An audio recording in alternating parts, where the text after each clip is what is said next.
Hey YouTube, what's going on? Been getting a lot of new subscribers to the channel. I just want to welcome all those new subscribers. A lot of them have told me that they're new to prepping and they're here to learn. And so I thought I should probably put together a fresh new list of various items that would make up a very basic preparedness kit, something that you can kind of reference off of. So at this point, if you want to pause the video and go ahead and get a piece of paper and a pen just to kind of take notes if you wish, that would be great. First, though, I like to state that all of these products together, at least in my area of the United States of America, pre-tax is going to come up to be around $100, almost even. This is going to vary depending on where you live and the cost of living. And in particular, if you're outside the United States, some of these items may be difficult to find and a lot more expensive. And of course, your tax rates will vary as well. So I didn't include that into the total. But roughly speaking, $100 and you get all this stuff. And I think it really makes a great basic loadout kit for new survivalists and preppers and bushcrafters just to get started. Because there's a lot of things that people think that they have that they really don't. It's nice to have a lot of exotic stuff. It's nice to have high-end stuff. But when you come down to it, there's only certain things you really need. So let's talk about those. So if you saved $20 a week for 5 weeks, you can purchase this kit or you can build this kit. And so it's not that impossible. You can just skip a few things throughout the week. Maybe you avoid going out to eat 1 or 2 times a week and you get the $20 that way, or whatever you need to do. But it is very doable. The one thing I left out is the container that you'll be using to store all this gear in. That's up to you. But most of us have many containers that aren't being used. I can tell you right now, I have at least 5 or 6 backpacks that are empty that I could throw this gear into. You may have a duffel bag. Or whatever it is. Maybe you want to put it in a tote box. But whatever is your preference, I'm sure that you probably already have a means to store this. At least most people do. And if you don't, then you can save it for that later on. But you'd be surprised. You can go up to like big box stores, especially when you have back to school sales and getting pretty nice backpacks for $10 to $20 range. And so if that's something that you need to wait until school gets back into session, or if you want to wait until there's a sale in your area that, from a store that sells these items, you don't have to dump a lot of money. We don't have to go out and buy a $100 or $200, high-end backpacking backpack. It's just not necessary. We don't need high-end stuff to be prepared. So let's dive into the list. The first thing is that we could obviously just get this big tent and call it a day. But I think that the more practical way is to use what we already have to some degree and to build off from there. So the first thing is that you already probably have a poncho or a rain jacket. So use that. Number 2, if you have an umbrella, include that into your kit. If you have a tarp, throw that in there. If not, you may want to put that on another list down the road to get yourself a decent, maybe like an 8x10 tarp or even a 10x12 tarp, depending on how many members are in your family. And then even after that, if you want to get a tent, that's an option. But right now, we're going to focus on getting a small box of contractor grade garbage bags, the largest and the thickest that you can find. And you can divvy this out among friends so that you can share the cost. I'd probably put at least 3 of those in your kit system. The next few items are going to concern fire. I would obviously say that the most common means of making fire, at least in the United States, would be lighters and matches. It's pretty simple, really. I mean, yes, there's like dozens and dozens of other ways. And if you want to include those, that's fine. But I think a good Bic lighter and the best store matches that you can find are going to be good enough for most.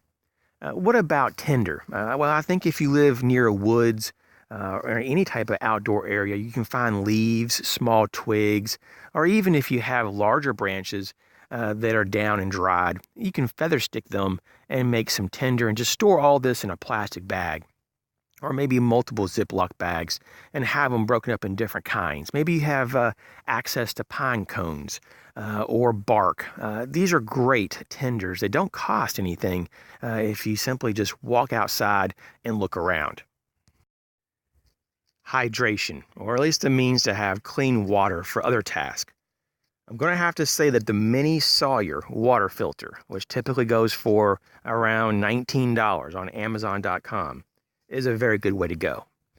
Now, this next item is going to be probably one of the most expensive individual items, but is very important. Now, could you substitute another type of container for this? Absolutely. If you have another preference, go for it. You may already have this one covered, so you're good to go. This is just for people who have nothing and they're trying to start out. This would be a really high quality item to have, and that would be something that you wouldn't have to replace or upgrade in the future. And that would be the Clean Canteen, spelled K-L-E-A-N, and canteen is spelled K-A-N-T-E-E-N. I go with the 40 ounce. You may want to go with the larger one, but the 40 ounce typically ranges around the $28 mark on Amazon.com. What about some calories, just to get you through a few days? I think that's pretty important. It increases your morale, and sometimes you need to have a little bit of a boost to get through something. Sometimes you get tired when you're hungry and you can't focus. I think having a mix of foods is going to be helpful too. Depending on your situation, you may have a certain preference for certain foods over others. So in my opinion, I think maybe a good quality trail mix, maybe a packet or two of dried fruit, maybe those foil packets of meat, or maybe even canned meat. Just remember, canned meat, though, typically is going to weigh a lot more. So if you're in a mobile situation or you're making this as a mobile kit, you may want to minimize that. And lastly, you may want to consider other types of means of actually procuring food. I think fishing is probably at the top of the list. If you don't have water sources, then you may want to consider whatever else is in your area. But for the most part, fishing is going to be great for the majority of people around the world. So having a few hooks and a little bit of fishing line, it's going to go a long way. The next is going to be your medical kit. Of course, this kit is going to be extremely basic. There's a store in my area. It's not really close by, but relatively speaking, it's about an hour's drive. But it's a Dollar Tree. And there may be other dollar stores in your area, and other countries have their own version of the dollar stores we have here in America. But most of these dollar stores here in America are stores that sell things for roughly $1 each. And of course, you can still get boxes of Band-Aids for $1 and ointments and wraps and things like that. Even like various medicines, painkillers. So you may want to set aside $5 to $10 to create that medical kit. It would be, once again, a very basic medical kit, but you could get quite a bit for $5 to $10. The next two items are going to involve our means of signaling, at least in some realm. You could always use a fire, from your lighter or your matches to create that signal fire. But in terms of dedicated items for signaling, I think a whistle to catch someone's attention through noise, and I think that visually to have a signal mirror is another great option. So a Fox 40 whistle, they don't typically cost very much at all, typically under $5. In my area, if you buy a 2-pack, I've seen them as low as $2.50 each. So it's not very much. But Fox 40 whistle and a decent compact signal mirror. And it doesn't even have to be made out of actual glass, but there's all kinds of signal mirrors that are really decent that are made out of different composites that are very durable. And I've seen them, especially at Walmart recently, for a compact signal mirror for around $4.44. Of course, prices may vary, but that's just to give you an idea. Now, the next item is going to be a means of repair, and that would be Gorilla Tape. But I would go with the 1-inch roll. It's more compact, less bulky. They don't really cost that much either. It's just a few more dollars on your list here, and you get that. So I don't remember the exact price in my area, but I think it's like either $3.99 or something like that. So it wasn't that bad. So roughly around $4, I think it was. And also another idea for repair and construction would be to have a small hank of parachute cord or paracord. So, 50 to 100 feet of that, which doesn't cost but just a few dollars if you know where to go. And then, wow, you have some capability. The next thing on the list is going to be some safety pins. I'm not sure about you, but most big box stores have a big old box of safety pins, typically less than $1, and you can get them in different sizes and materials. If I could only have one light source, I would go with a headlamp. And last night I had a nice campfire going, and I was using one of my newer Rayovac 50 lumen. It's part of their virtually indestructible series. I got it at Home Depot for like $8 roughly, and it works great. Now you may say 50 lumens is not bright. It was more than bright. In fact, I had to keep it on the low setting almost the entire time, just because the 50 lumens was just kind of overkill, and it has a really good flood on the actual light output, but it has decent throw too. I can honestly say that I could get a good 60 to 80 feet of light in an open area to see what's in front of me, which is pretty much plenty from pretty much almost all situations. On low though, it's really nice because it gives you enough to see what's in front of you if you're doing like tasks that involve maybe like cooking or gathering firewood. So, I mean, it's a really great light for an $8. So you may want to actually add a spare pack of batteries. Once again, most dollar stores have a spare set of batteries for like $1. So you can get 4 AAA batteries for $1. And I mean, the run times, I don't have them in front of me, but the run times on this 50 lumen Rayovac headlamp, once again, it's part of the virtually indestructible line. The run times are amazing. And so you might want to check into that. So I looked up the information real quick on the Rayovac site, and at 50 lumens for this headlamp, you get 17 hours of runtime. And on low, which is 21 lumens, which is plenty for around the campsite, I just did that once again last night. I tried it out for a few hours. It works perfect. Has a perfect blend of flood and spot. You get 38 hours on 21 lumens. And so for around $8, wow, that's pretty good. It also has a 30-foot drop test rating. I've never seen that on any other light, in particular a headlamp. So yeah, you could spend $50 to $100 more, but you may not actually get anything much more, impressive in terms of durability. And you may not need that much more light. So in my opinion, I think it has the perfect blend of light output. But of course, you may have different needs than I do. So it is good to kind of research some of these items before you purchase them. Now, in terms of your navigation needs or tools, it's going to vary as well depending on your skill level. If you can tell the direction using the shadow methods or by using the stars at night, then, having a high-end compass when you're first starting to prep may not be a high priority.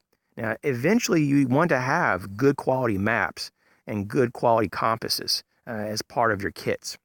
But if you're just starting out, you may want to learn a few basic skills of how to use the natural world, in particular, the stars and the sun, to get you to where you need to go.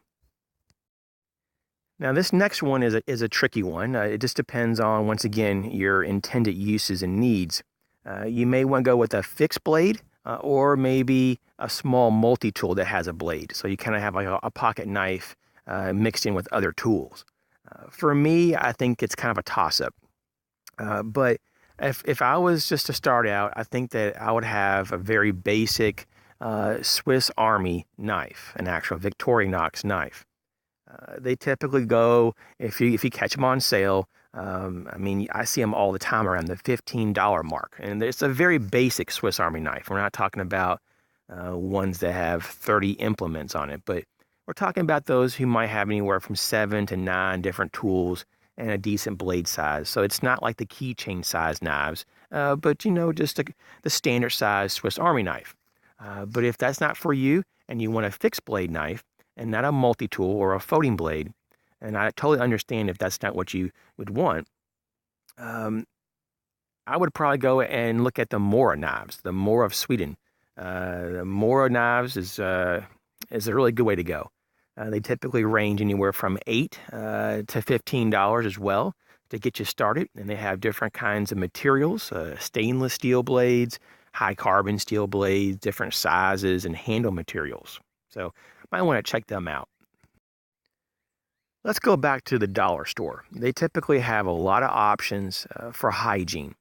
In particular, they have soaps. You could get a bar soap, though, and put it in a Ziploc bag, but you and I know after you lather a bar of soap, it gets really messy. So I think a better option would be to have a bottle of alcohol-based hand sanitizer and a small wash rag. It could even be a microfiber towel that could be wrapped up, small in size. And I think it would be good to have a package or two of wet wipes. So those are just some other ideas there. And you could even go further and maybe buy other types of different types of products. For example, for dental care, you're probably going to want to have a toothbrush and maybe some toothpaste and things like that. So, my friends, we've spent our $100, and depending on how many redundancies you built in, and if you made any upgrades to the list, you may have easily exceeded the $100. And in most cases, you will probably have, because once you get into this and you start using this as a framework, you'll want to build off of it, which is totally normal. Now, I did skip one category, and that's going to be for self-defense. Self-defense, the right of self-preservation, to me should be a universal human right, but that's definitely not the case. Even in Great Britain and in Canada, it's a very limited right, very limited, and you can only do it in certain ways or you're a criminal. And so I totally do not agree with that at all. What a bunch of tyranny. But I get emails from other countries as well with their sob stories. Oh, I can't have nothing but a whistle or a little bat. That is not acceptable. So for me, I would move. But of course, it's a lot easier said than done.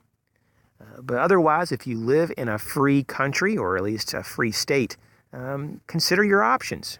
Try different things out and put that on a list, a future list, if you will, for things to get as you go through your preps. It could be a firearm. It could be various types of pepper spray, a collapsible baton. Maybe it's a blade or two. Whatever works best for you. Things that you may actually be able to use and become proficient in. As I always say, thanks a lot for coming along. You guys take care.